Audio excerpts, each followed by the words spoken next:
Hello everyone, and welcome to another deck deep dive video, this time featuring the French Armored Division, the 5th Blindee, which soon will be joined by another French division that will come with the last division milestone to come for Warno pre-release, where another French and another British, most likely infantry-focused division will be added. And here we will go into the French Armored that got nerfed already since it came out, but it's still one of the stronger divisions on the battlefield for sure. For sure, one that is still pretty common to see on ranked, as it is really powerful when you use it correctly. So let's have a look on how I try to use them correctly with this lovely deck. And in the realistic steps, you already start with a decent loadout. You get decent amount of slots. Up to here it's 2, here it starts with 3 points, which is a bit of a shame. If this would still be 2 points as well, that would be amazing. But you have a good amount of CVs, some classic unarmored ones with the P4 PCs, some VAB PCs for 110 points with a 50 cal, or a 20mm one with the AMX10 PC, which is also decent, but I like fast ones, that's why I took the VAB as the armored one. Your supply is also decent, though you sadly lack a really cheap one. Your cheapest ones are actually your helicopters. The Puma Kangaroo comes with 1500 supply, and with that is cheaper than, for example, the Black Hawk supplies, as it has a bit less hit points, only 6 hit points. That's why it's 5 points cheaper, even though it carries the same amount of supply, but pretty supply efficient with that. So the Puma Kangaroo is nice for that. The TRM 2000, also solid truck, 1750 supply, is a good amount of supply to have around as well. And then we come to the first really cool tab, the infantry tab, where you get a pretty strong combo. And that is the Grenadier Voltigeurs plus the VAB T20/13 with its 20mm on top.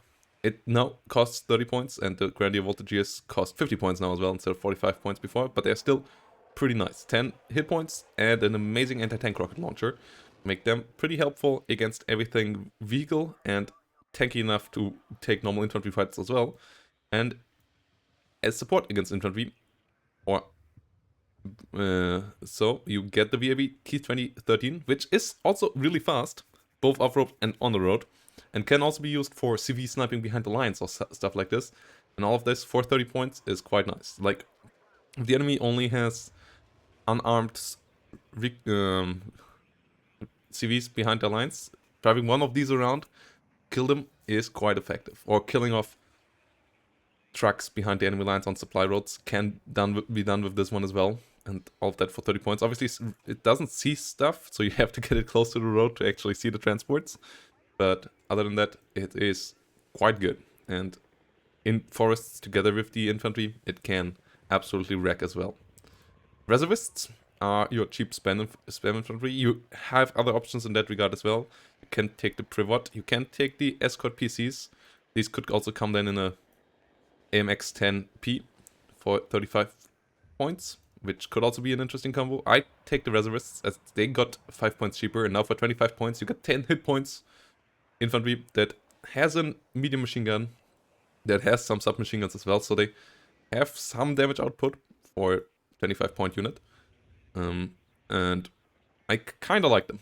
They are obviously not gonna win you a fight on their own, but they are pretty nice to send around and figure out if there's enemies around, and they, if you have them in high enough numbers, also can kill off enemy infantry.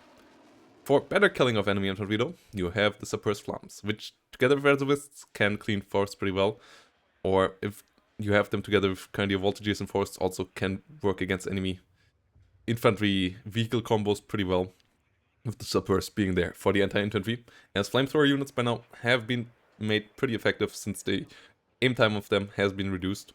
These guys are quite amazing. You could bring them in the AMX13 with the 20mm, but the AMX13 is slow and really lightly armored for a 35 point unit, so I would say just bring them in the truck and be fine with it, as you already have the 20mm on all your Grenadiers. and you pay for them already there, and they are cheaper, same armor, way faster. So yeah, then the Grenadier Voltigeur Apilas, where I'm still not quite sure if I should take them or the Anti-Char. That's currently my gripe there. The Anti-Char has less men and doesn't have a medium machine gun, but they have 2 Apilas, whilst this only has 1 Apilas. Otherwise, price point wise the same, availability wise the same as well, and you get similar options of transport. And then another Grenadier Voltigeurs without veterancy, the other ones on 1 veterancy, so I have slightly more availability because I felt like I was always just running out of infantry when I took them all on 1-star veterancy. Like, in this way, I feel like I'm with 45 infantry, you can scrap by. It's on the low end of infantry amounts, but you get enough support vehicles to help out of that, and you have enough other things to buy in this deck anyways.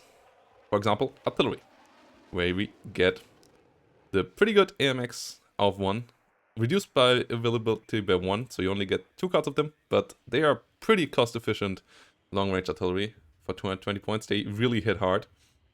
I enjoy them quite a bit.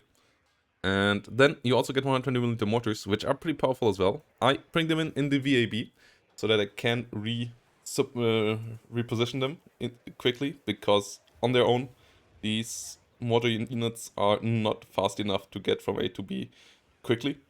So I often load them into the VAB to dodge counter battery. It's a bit of micro. If you don't feel like that's worth it, you might as well bring them in the truck. But as the VAB also only costs you 20 points, and obviously, yeah, you get the money back for the truck once it has driven back, but on the initial cost, it's the same. I went with the VAB to save my mortars here from enemy counter battery. The reason I don't go for this one is that it has a smaller mortar.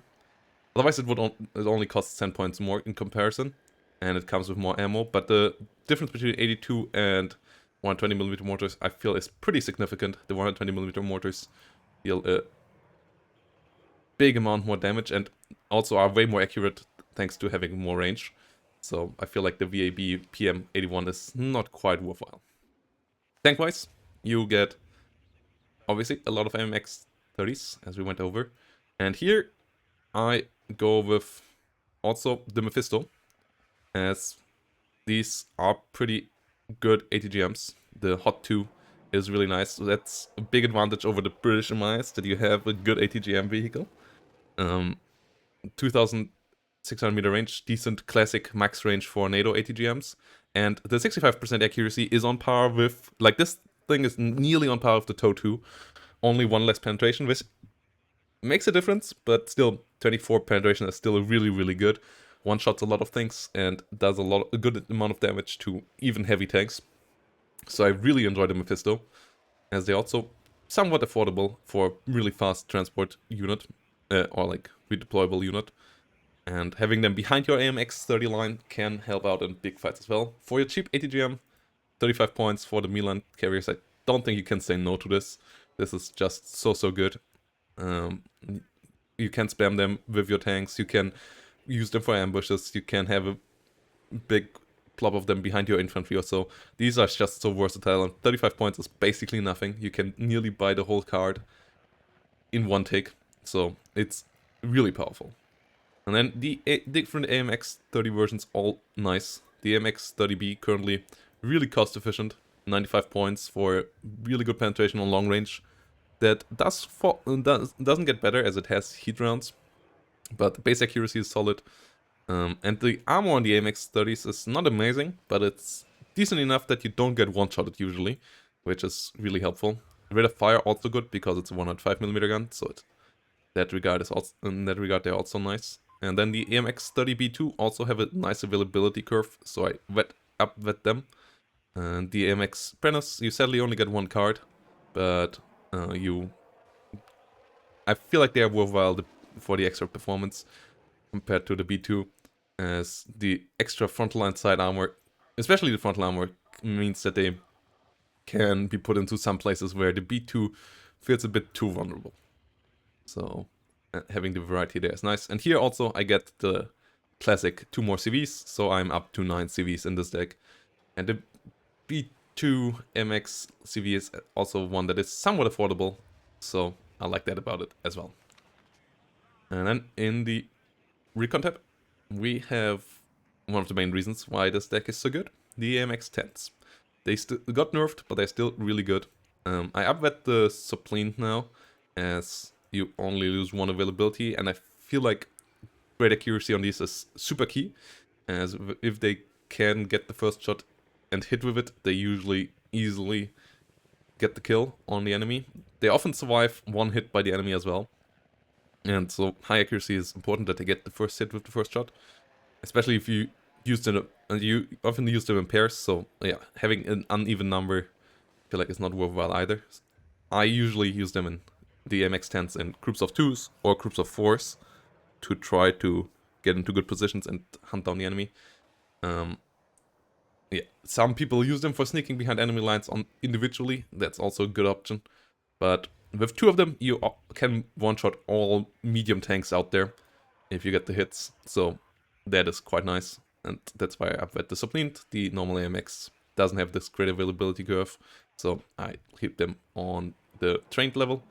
And then you get your classic cheap 50-point recon squad. But here they have a good anti-tank rocket launcher.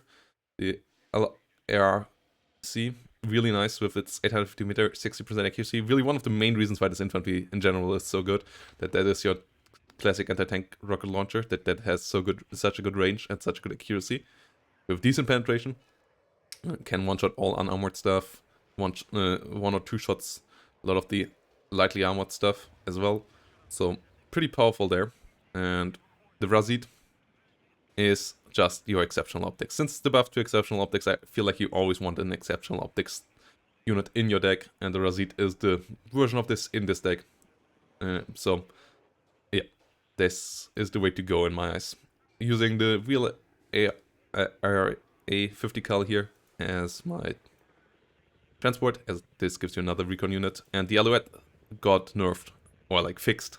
It doesn't have very good optics anymore, so it's not worthwhile taking them in the helicopter anymore, in my eyes, unless you want to do behind the line sneaky stuff. AA, you have some solid options as well. A good spread all around the board. Roland 3's amazing against planes, solid range, solid accuracy, as you get them on higher veterancy. AMX 13, good against helicopters, solid against aircraft as well for a gun like this, solid range there as well. And if you stay static, pretty good accuracy. Damage, yeah, is okay, not amazing, but you kill off things, especially if the Roland hits first, and does it 6 damage, then the extra 4 damage can be dealt by this often quite easily. And then the Mistral is for sure on the higher end of the Manpad spectrum, with its 5 damage and solid accuracy and solid range, and a decent rate of fire. So the Mistral, really helpful in that regard as well. Really nothing is super bad here. Like, yeah, the 20mm here is not great, but it's super cheap. So even that could be an option for 15 points. So yeah, I'd rather go with the Mistral in that regard and the MX-13, as this for sure kills planes and helicopters.